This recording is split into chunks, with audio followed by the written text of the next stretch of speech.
Il faut arrêter de compter sur Dieu. C'est pas un distributeur automatique. Personne ne va vous sauver. Chacun n'a qu'à porter sa croix. Y a pas pitié dedans.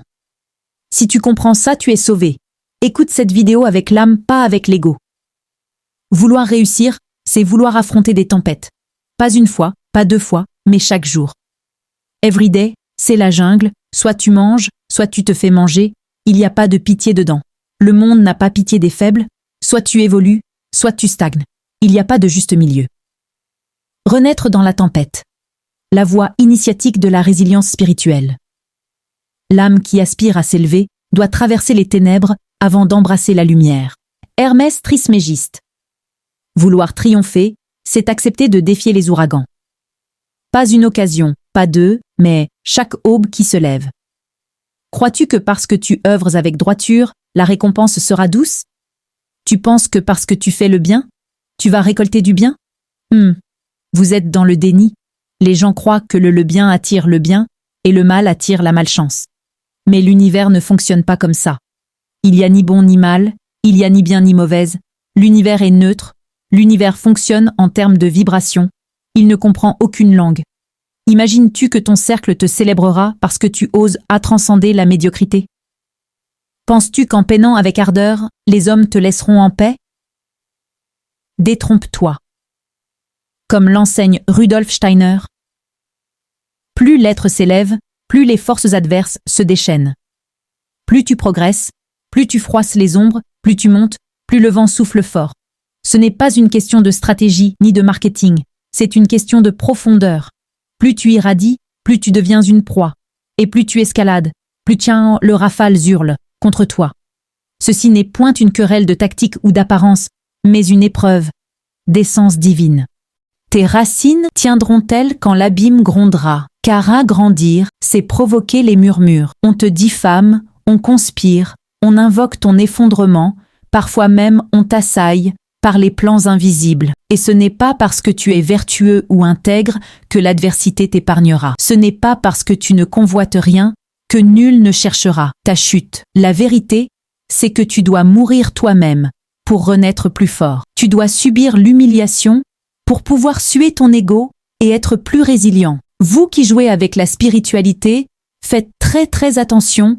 Vous enchaînez les relations au hasard. Vous allez lire l'heure. Les relations intimes ne sont pas simplement un simple échange de 10 minutes. C'est bien plus que ça.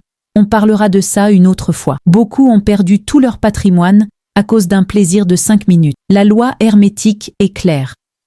Kybalion, rien ne repose, tout évolue ou régresse. Tu dois périr symboliquement pour renaître invincible. Endurer l'avilissement pour consumer ton orgueil et forger ton diamant intérieur. À l'image du grain ensemencé qui se dissout avant de germer, c'est par cette mort mystique que débute l'existence véritable. Voici 4 boucliers qui peuvent être utiles. Igarbipir. Comment résister aux assauts du destin? 1. Ton ascension attisera les conflits. Arme-toi. La guerre spirituelle précède toute victoire matérielle. Eliphas Lévi. Ne sois pas naïf. Tes vertus ne sont point une armure. Seul ton arsenal ésotérique te protégera. N'attends pas l'assaut pour forger ton bouclier. Seules tes armes spirituelles le feront. Ce n'est pas lorsqu'on te déclare la guerre que tu vas commencer à fabriquer les armes. Il faut préparer ton armure avant, ramasse des clics et claque. Comme le prévient Blavatsky, les initiés savent que les batailles se gagnent avant même le premier choc. 2. La paix intérieure est un art sacré. Elle ne tombe pas du ciel.